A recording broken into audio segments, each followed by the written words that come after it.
Okay, good day. Here we have a very interesting problem. Ingani ang ato ang scenario, okay? We have a conveyor belt which is actually carrying boxes. So, belt ni siya ba? Nagmagdagan na imuhang belt, nakasakay na ang boxes. Pilay, kung unsa ka kusog mudagan ni imuhang belt, mo po na ang kusog mudagan sa imuhang box, okay? So, in this case, 10 feet per second. Nag-move imuhang box o imuhang belt at a rate of 10 feet per second. Wala nag-slide imuhang box sa belt. Inganang idea. Now, question here is, what is the shortest distance in which the horizontal belt can be brought to a stop without causing the crates to slide? Meaning ani, kung ipahunong nimo ning imuhang belt ang gadagan, pila man dapat ang kanang time ni imo siyang i-start og pahunong, pila man ang distance dapat pa ma-travel sa imuhang belt before nimo ma-completely stop. So meaning, di ba, 10 feet per second man ni siya. Dili man gud mo na siya biglaon nimo pahunong. Kung imo nang buhaton, mo slide nimo hang box nga nang idea. Unsa man ang shortest stopping distance, bali pag startin mo pahunong, no?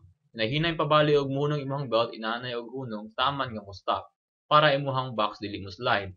Kay ngano gali kung mo slide imong box, you're afraid for that to happen because one man posible nga buak ang mga sulod ba nga nang kay so delikado ang nasa sulod, so you don't want that to happen.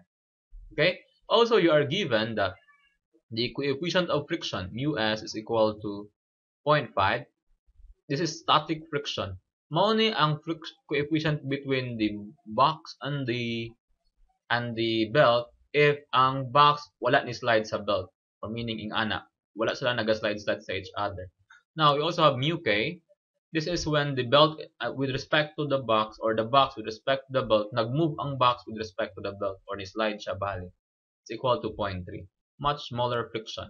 Always na siya. The static friction is always smaller in value than the kinetic friction. Nga na ang iyang ruling. Also, second question will be, what is the shortest distance for the inclined belt? So what if kung ang imong belt kanina naka-incline, pila ang shortest stopping distance? Okay? Actually, to solve this really is ato lang kuhaon kung pila ang acceleration.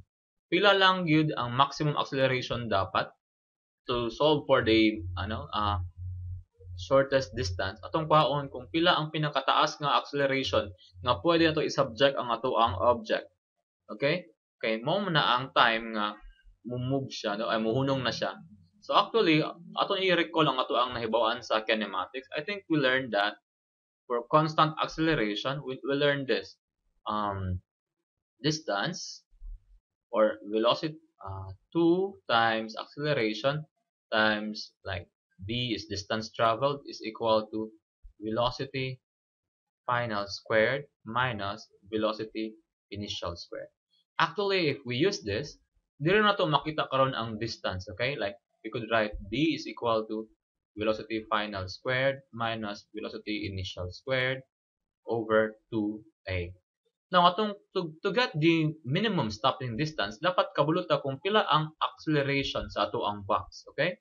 Or pila bali, actually this is not just acceleration but deceleration, right? Kay starting from 10 feet per second, we want this box to slow down a bit until such time nga muhunong na siya, okay? Meaning v final will be 0 and v initial will be 10 feet per second. Ingana ang idea. So, how do we solve for a? A max, meaning unsa na ang pinakadako nga acceleration dapat sa box para dili siya mo slide yung ana. Okay? Now let us try to draw first a free body diagram on our box. Kanisang horizontal. When I draw a free body diagram, I actually just make the box looks like a point para dili ko maglisod og draw. Now, yung anong idea, point na siya, I draw x and y axis. Anong x and y man? Kay this is a motion on a rectangle or planar motion lang or along a straight line lang. So the better kung I will draw the axis here. Okay? I call this x axis. Ako mo na ang box kaning circle gamay lang kayo. Some draw it really box ko lang i-draw, but I prefer this one kay mas sayon lang i-draw. Ahaman naman sayon, mag-draw kag box o mag-drawing lang kag point. But anyway, since we consider the box here as a point lang, Meaning gamay lang bali ang box. So y-axis. Ingani lang. You label the axis and you draw the body. Kanimong body. Okay? Now, what are the forces acting on our box? Okay? Kanisa, imong box nag-move pa siya. Unsa man ang mga force gaak ana niya? Always nagitay weight. Weight which is acting downward. Naagi na weight imong box, okay? Write it downward. Weight. Ang value sa weight, of course, is m times g. The mass of the box times acceleration due to gravity. What else?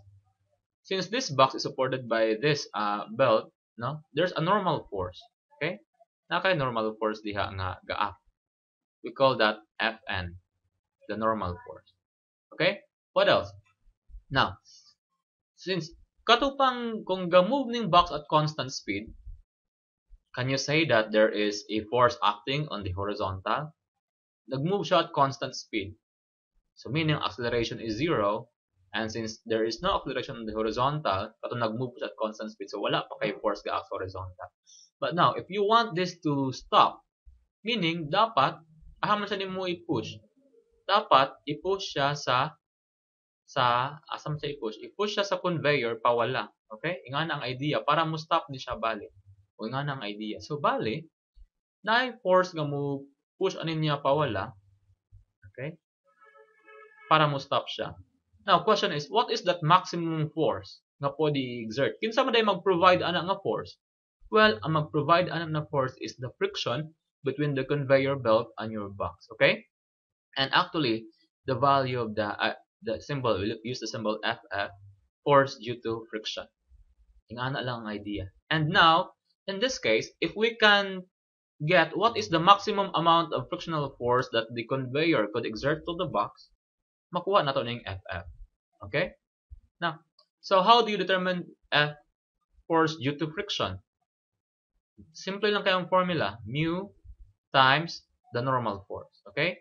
And in this case, ang mu nga tong gamiton kay static. Why static? Because if you look at the box and the surface, the box, no, kanang bottom sa box o kanang conveyor belt, kay dili mo gusto nga mo slide ang ato ang box. So the only friction nga mag-act no is static, meaning the box and the belt really is walay motion between them.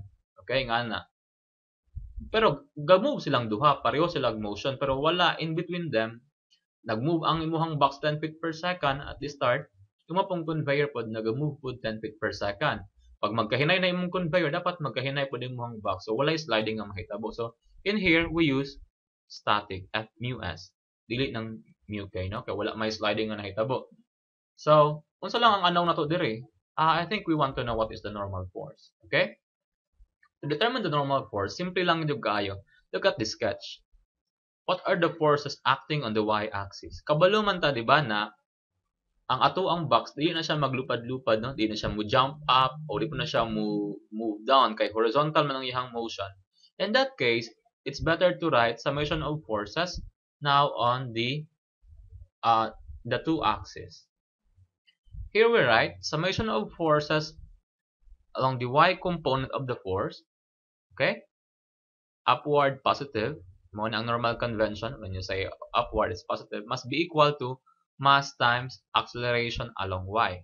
So this is simply Newton's law written on the y component. Kay rectangular coordinate system atong gigamit dani. Okay? So what are the forces acting to our body along y? I think we know that we have Fn, the normal force. By the way, Fn din siya. Okay, normal force man. Fn minus, positive ang Fn kay upward man siya, minus the weight. The weight is, sa man ang weight? Mg. Okay? Must be equal to mass times acceleration. Pila man ang acceleration sa imuhang block as it moves along the y-axis. So, kabulot nga imong block actually will not really move up and move down. Therefore, ay must be 0. Okay? Bali, 0 na imong ay. Therefore, 0 na siya. And it also follow that Fn must be equal to mg. Okay? Ingana lang din ka-simple. So in this case, this will then become mu s, which is actually ang mu s nato kay 0.5 times m times g. Okay? Muna ato ang frictional force. Mao ni ang maximum. Mao ni ang ana man na siya. Mao ni ang maximum force nga ma-provide sa imuhang friction. No? Greater than this, the friction can no longer supply that amount of force. So, yung anang idea. So, therefore, kani karon nga frictional force, mao ni ang maximum niya nga ma-provide. Now, if we look at now on the summation of forces on the x-axis, okay? Summation of forces on the x-axis. To the right is positive. Now, what are the force acting on the x-axis in this case? That must be equal to mass times acceleration along the x-axis. Okay? Pila man ang unsa man ang force nga ga-act on the x-axis? Only the friction. And since pawala siya, we write it minus 0.5. Okay, mao man ang value sa frictional force, m times g, which is equal to max. So, actually, through writing the force balance in the x-axis, nakakuha dayon ta karon og what is ax, meaning what is the maximum acceleration that this block could have, providing that the only force that could decelerate this is the friction. Wala may mutuklod na niya, no? Wala may kanang kamot ng mutuklod niya. Only the friction between the kanang belt and the box. So in this case, we could solve for ax. Makancel lang ang mga m, right? Cancel lang. Therefore, ax is equal to negative 0.5 g. What's my meaning of negative 0.5 g? Negative means ang imuhang acceleration is actually negative, meaning pagpahinay, pagamay bali imuhang acceleration. Okay, pa-opposite, meaning imuhang velocity kay paghamay. So now, since nakakuha naman tayo ng a, which is mao ni siya nga a di ani. Ang a kay, di ba itong ginalan to, motion along the horizontal. So, this refers to ax if this refers to dx. Okay? So in that case, we solve now for the minimum distance d. Therefore, the minimum distance, we could put that x really kung along the x-axis nga madagan sa imuhang block will be velocity final along x. Di ba gusto nimo pahunungon nimo imuhang block, so 0. Okay? Minus velocity initial sa imuhang block kay 10 feet per second. Okay? 10 feet per second. Square that. Okay? Divided by pila man ang imong napaday 2 times pila man na acceleration, negative 0.5 times pila gali ang g kung British, 32.2. Okay? And therefore, the minimum distance that needs to be traveled by the conveyor on the box for it to stop without sliding is, so here this gives us, using the calculator, this gives us a 3.11 feet. 3.11 feet. Which means that, so that this box won't slide, the conveyor must slow down at a uniform rate and travel a distance of 3.11 feet before it completely stops. Okay? E kung biglaon na niya, mo-slide ang imuhang box. Ang idea mong godiani is, what if kung ipatravel niya only 2 feet? Kung ipatravel niya og 2 feet, ang idea ni, ang imuhang conveyor, paspas kay ni hunong. Okay? Kunya, ang imuhang box, kay makahunong pa siya after 3.11 feet. Therefore, ni-slide na ang imuhang box, no? Move mong box by 3.11 feet, imong conveyor ni hunong lang siya by, say 2 feet, bali mo slide na ang imuhang box sa conveyor. Nga na ang idea. Now, what if, unsa man mahitabo, unsa may changes kung naka-incline ng imuhang conveyor? Okay? Pila man bali ang minimum stopping distance, 3.11. 3.11 ba gihapon or greater than this or smaller than this? Bali kung paspas siya mo kung pa-slide na ba, kailangan ba og mas taas pa nga distance ang i-travel niya para muhunong, para dili mo slide ang imuhang conveyor or imuhang box, or okay lang og mas paspas na kay incline ng imuhang conveyor. So ingana lang gyapon ang analysis. So to solve that, walay changes, no? Ang ma-change lang is kani siya. Instead of the forces here, ang ma-change kay kuan lang, naka-incline lang bali ang imuhang imuhang body, okay? Kung naka-incline na imuhang body karon sa man ang mahitabuhan na. Well, let me draw here the no, let me draw here the plane. Again, I'll draw that. Okay?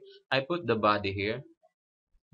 So naabali diri kani nga angle bali kay lagi ng angle theta is equal to 15 degrees. Okay?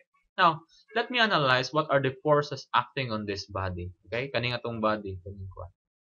So, by the way, if we do that, it's better here kung naka-incline gali ang imuhang plane, better write the axis nga naka-incline pod. So, meaning mo nang ato ang x-axis. Okay?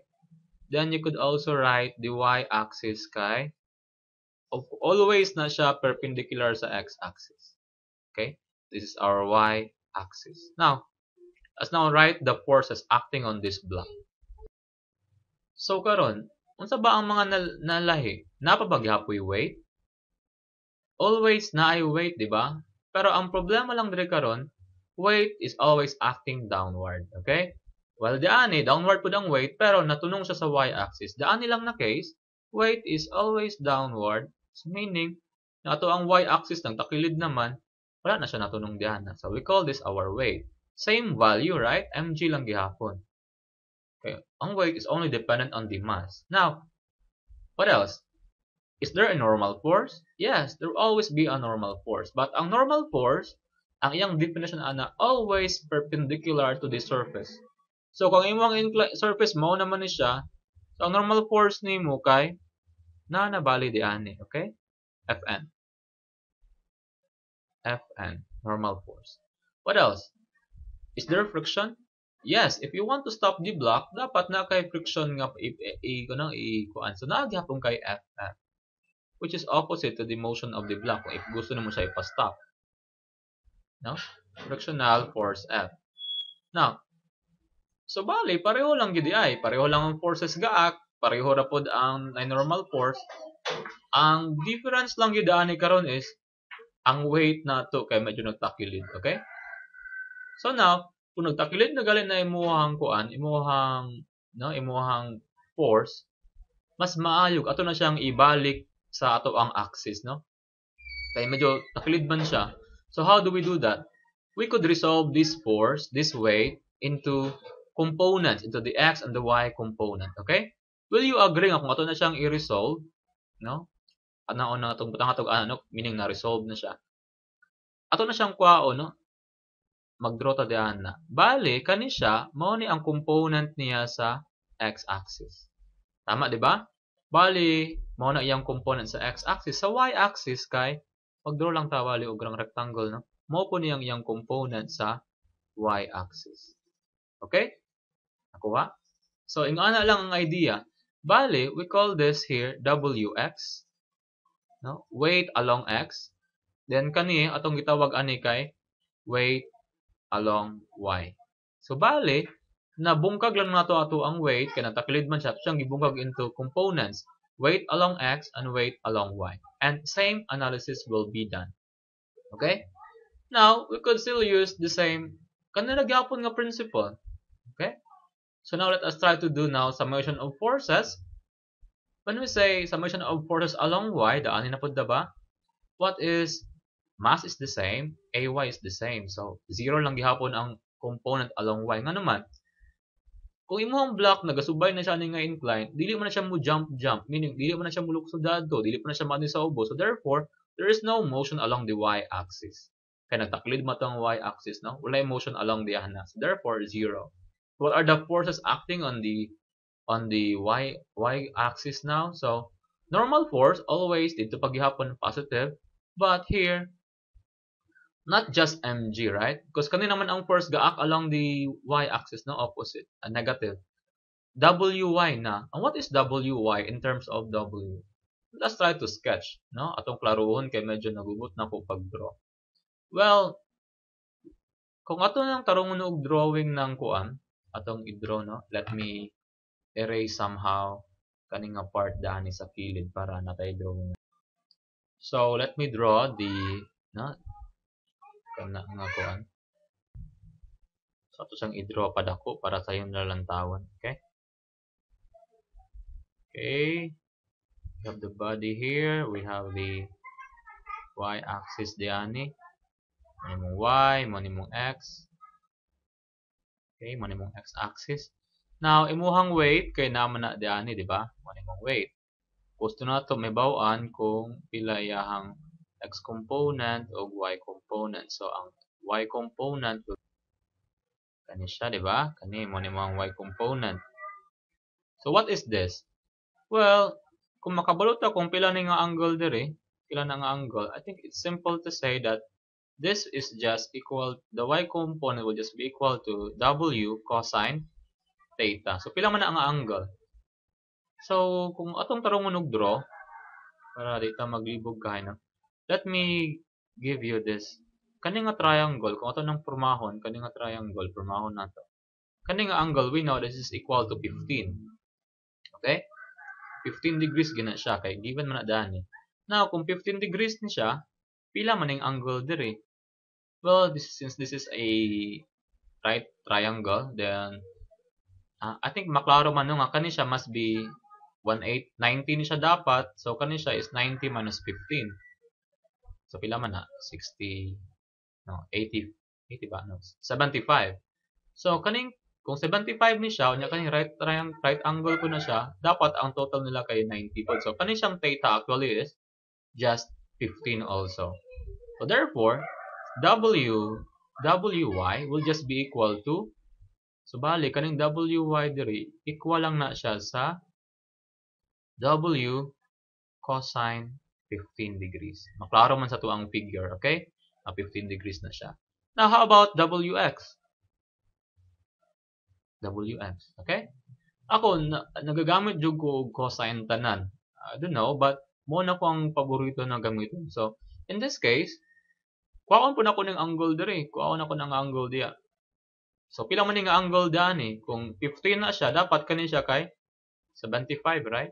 Yeah, 75 degrees na siya. Para ang total nila kay 90. 15 times plus 75. No, 90. Tama. So, this is wx. And in this case, actually, it's simple to write that wx is equal to cosine 75. Ang uban, magamit sa lag sign, pero mas i-prepare na ko ng mga cosine tanan para dili kay ko malibog. Okay? Now, diri na ta, di ba? Fn, but this must be minus wy. And wy is w, so mg is w, cosine 15. So, ito lang punaan og cosine 15 degrees. Okay? So, mao na siya karon. Therefore, here, Fn must be mg cosine 15 degrees. And if that will be the case, frictional force is simply mu s times Fn.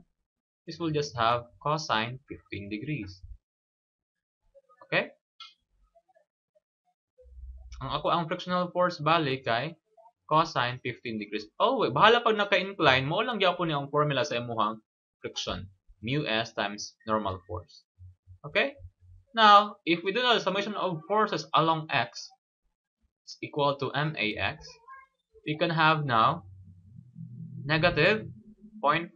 Mao na nga to ang frictional force, negative 0.5, but napakay cosine, no? Atong batangan dito, tapad na siya, cosine 15 degrees. Okay? Equal to, mora ba ni ang force gaak along the x-axis? Well, di ba naman kay mong friction ba? Friction. Napakay wx, right? Napakay wx na gaak, no? Kanina siya. Which is, pila man ang wx? The right man siya sa imong x-axis. So, napakay something diha. Plus something, which is, kanang something, wx daw kay, ano namang gusto rin din, no? mg cosine 75. So, mg cosine 75 degrees equal to max. So, mag-cancel gihapon ang mga m, mas mag-cancel.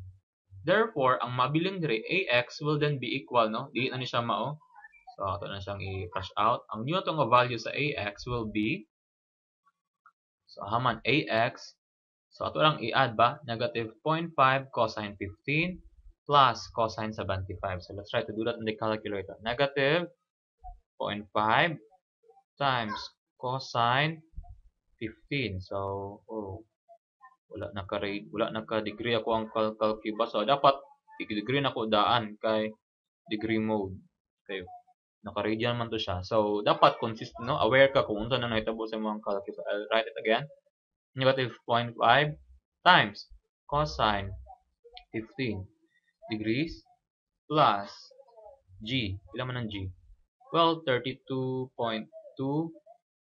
times cosine 75 degrees equal to, so therefore AX is equal to, wow, AX here is, wait, dapat ba negative ang imong AX? Oh, wait. Dapat ba negative?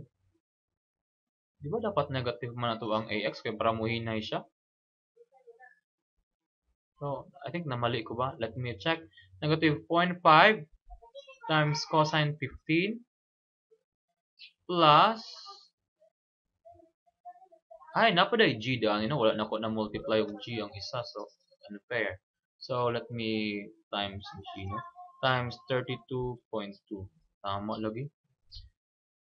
Therefore, ang answer kay negative, AX is negative 7.217 feet per second squared. Okay? Now, kung mo na yung muhang AX, so how do you compute for DX now?